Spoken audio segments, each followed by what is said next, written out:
Hi friends, சனிக்கிழமை நைட்டே நாளைக்கு நான்வெஜ் செய்யலாமான்னு மாமா கேட்டார்.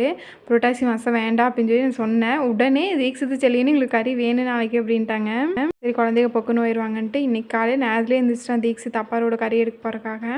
7 பேர் போயிட்டாங்க. வெங்காயக்காரங்க வந்தாங்கன்ட்டு நானும் வெங்காயம் வாங்கிட்டு நின்று உடனே சோப்புக்காரங்களும் வந்துட்டாங்க. சோப்பு பவுட்ரு அதுவும் வாங்கிட்டு வெங்காயக்காரங்க தான் வந்தாங்களா, 100 எடுத்துகிட்டு போய் வெங்காயம் வாங்கிட்டேன். பின்னாடியே அவங்க சோப்புக்காரங்களும் வந்தாட்டி சோப்பு வாங்கிட்டு நான் 100 கொடுத்தாச்சாட்டுக்குது. மீதி சேஞ்சு மட்டும் கொடுக்கோன்ட்டு சேஞ்சு மட்டும் மறுபடியும் எடுத்துகிட்டு போகிறேன். நீங்கள் 100 எனக்கு தரவே இல்லையே அப்படிங்கிறாங்க. காரங்களுக்கு கொடுத்தது இவங்களுக்கு கொடுத்த மாதிரி ஞாபகம் ஆயிடுச்சு. மறுபடியும் காசு எடுத்துகிட்டு போய் கொடுத்துட்டு வெங்காயம் தொளிச்சு வச்சுட்டு மசாலாவுக்கு வறுக்கிறத வீடியோ எடுங்கன்னா அவர் ஐஸ் கட்டிக்கு தண்ணி ஊற்றி வச்சுருக்கிறாரு. வீடியோ எடுக்க மாட்டார். சரி நம்மளே எடுக்கலான்ட்டு எடுத்துகிட்டு இருந்தேன். அப்புறம் நானே எடுக்கிறேன்ட்டு வாங்கி எடுத்தார். அரிசி இலக்கிற 1/4 கிலோ பிடிக்கிற மாதிரி ஒரு டம்ளர் வச்சுட்டு போகல, அதில் 1.5 டம்ளர் கொத்தமல்லி போட்டு நல்லா மணம் வர வரைக்கும் வறுத்து எடுத்துட்டேன். 1 ஸ்பூன் சீரகம், ஒரு 10-15 மிளகு வறுத்தாச்சு. அதை எடுத்து கொட்டிட்டு பட்டை, சோம்பு இதையும் நல்லா மணம் வர வரைக்கும் வறுத்து எடுத்துக்கலாம். அப்புறம் காரத்துக்கு ஏற்ற மாதிரி வரமிளகாய் எடுத்துக்கோங்க. நாங்கள் காரம் கம்மியாக தான் சாப்பிடுவோம். மிளகும் சேர்த்திருக்கிறேன். அதனால ஒரு 10 வரமிளகாய் சேர்த்திருக்கிறேன். மிளகா எங்கள் காட்டு மிளகா நல்லா காரமாக இருக்கும். அதனால 10 மிளகா மட்டும் தான் சேர்த்துனேன். அப்புறம் அது கூடவே வெங்காயம் வதக்கலான்ட்டு வெங்காயம் பூண்டு போட்டு இன்னும் கொஞ்சம் எண்ணெய் விட்டு வதக்கி எடுத்துக்கலாம். நான் அந்த கொத்தமல்லி சீரகமெல்லாம் மசாலா அரைக்கிறதுக்காக வறுத்து வச்சுருந்தேன்ல, அதை சின்ன ஜாரில் போட்டு நல்லா பொடியாக அரைச்சி வச்சுட்டேன். இந்த வெங்காயத்து கூட குட்டியாக ஒரு 3 துண்டு இஞ்சி, மஞ்சத்தூள் சேர்த்தி இந்த அரைச்சி வச்ச மசாலாவையும் உள்ளேயே கொட்டி நல்லா மிக்ஸ் பண்ணி குழம்புக்கு அரைச்சிக்கலாம்.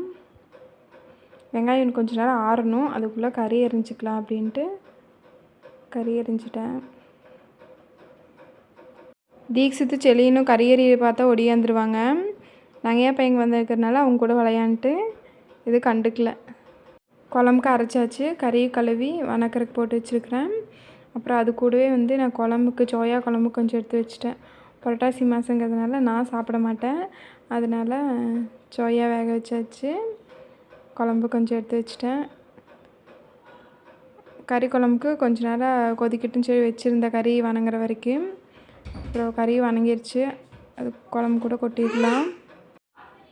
கறியை குழம்பு கூட சேர்த்திட்டு தேவையான உப்பு போட்டுக்கலாம். நல்லா கலக்கி விட்டு குழம்பு கொதித்து வந்ததுக்கப்புறம் நம்ம மூடி வச்சுக்கலாம். நல்லா கொதிக்கட்டும். அதுக்குள்ளே சோயா குழம்புக்கு நம்ம அரைச்சி வச்ச குழம்பு கொஞ்சம் எடுத்து வச்சுருக்குறோமா, அது கூட தேங்காய் பூவும் ஒரு குட்டி தக்காளியும் அரைச்சி இது கூட சேர்த்திக்கலாம். அதுக்கு கொஞ்சம் தண்ணி ஊற்றிக்கலாம். அரைச்சாச்சு. அந்த எடுத்து வச்ச குழம்பு கூடவே இதையும் சேர்த்திக்கலாம். சோயா குழம்பை தாளித்து விட்டுடலாம். எண்ணெய் காய்ஞ்சதும் கடுகு போட்டு பல்லாரி வெங்காயம் குட்டி குட்டியாக 2 பல்லாரி வெங்காயம் கட் பண்ணி வச்சுக்கிறேன், அதை போட்டுக்கலாம். இன்றைக்கி கருவேப்பிலை வாங்கலை, கருவேப்பிலை இல்லாமையே தான் இன்றைக்கி சமையல். வெங்காயம் வதங்கினதும் நம்ம வெந்தண்ணிக்குள்ளே போட்டு எடுத்து வச்சுருக்குறோம்ல அந்த சோயாவை சேர்த்திடலாம். அரைச்சி வச்சுருக்கிறேன் குழம்பும் சேர்த்திக்கலாம். கொத்தமல்லி தழை இருக்குது, கடைசியாக போட்டு ஃபினிஷ் பண்ணிடலாம். குழம்புக்கு தேவையான அளவு தண்ணி ஊற்றி வேக வச்சுக்கலாம். இதுக்கு எல்லாமே போட்டு அரைச்சாச்சாச்சு. இனி எதுவும் போட வேண்டியதில்லை. உப்பு மட்டும் சேர்த்திக்கலாம். குழம்பு கொதிச்சிருச்சு. இந்த கறி குழம்பு கொதிச்சிருச்சு. அதனால் வெயிட் போட்டு மூடி வச்சாச்சு. இது குழம்பு கொஞ்சம் நேரம் கொதிக்கணும். அதுக்குள்ளே பாத்திரம் கொஞ்சம் இருக்குது, அதையும் கழுவி வச்சிடலான்ட்டு கழுவிட்டுக்கிறேன். சோயா குழம்பு ரெடி ஆகியாச்சு. நம்ம எடுத்து வேறு குண்டாலாம் மாற்றிக்கலாம். கொத்தமல்லி தழை போட்டு வச்சுக்கிறேன், அது கூட எடுத்து ஊற்றியாச்சு.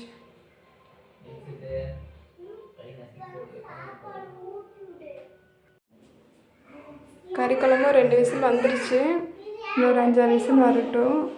அதுக்குள்ளே அவங்க என்ன பண்ணுறாங்க போய் பார்க்கலாம் வாங்க.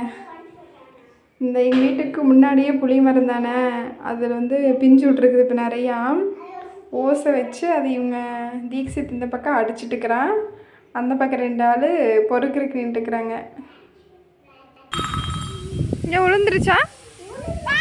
விழுகலையா?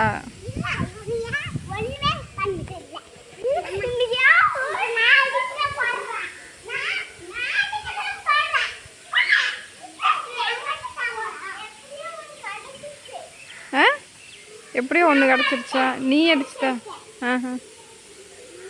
இது எதுக்கு?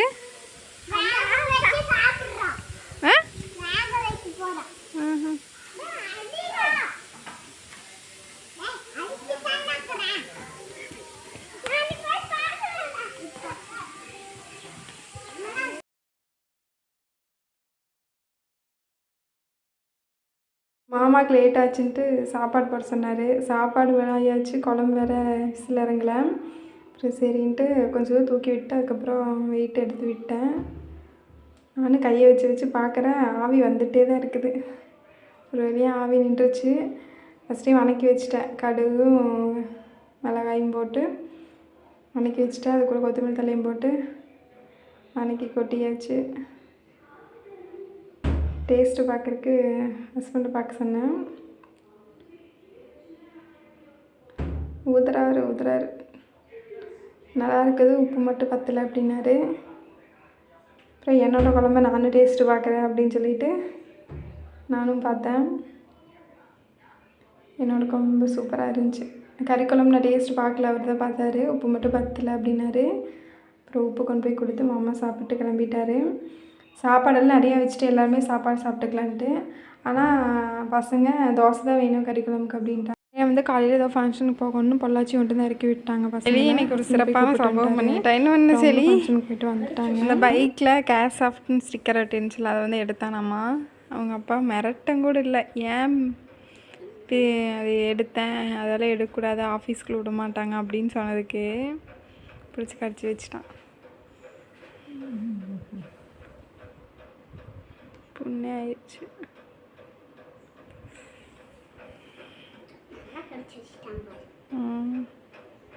செலின்னு சாத்தணும். இப்படி கை வாங்கக்கூடாதுன்னு சொல்லிக்கிறேன்ல. மதியானம் சாப்பிட்டு சாயங்காலமாக அவங்க வீடு ஊருக்கு கிளம்பியாச்சு. பாய்.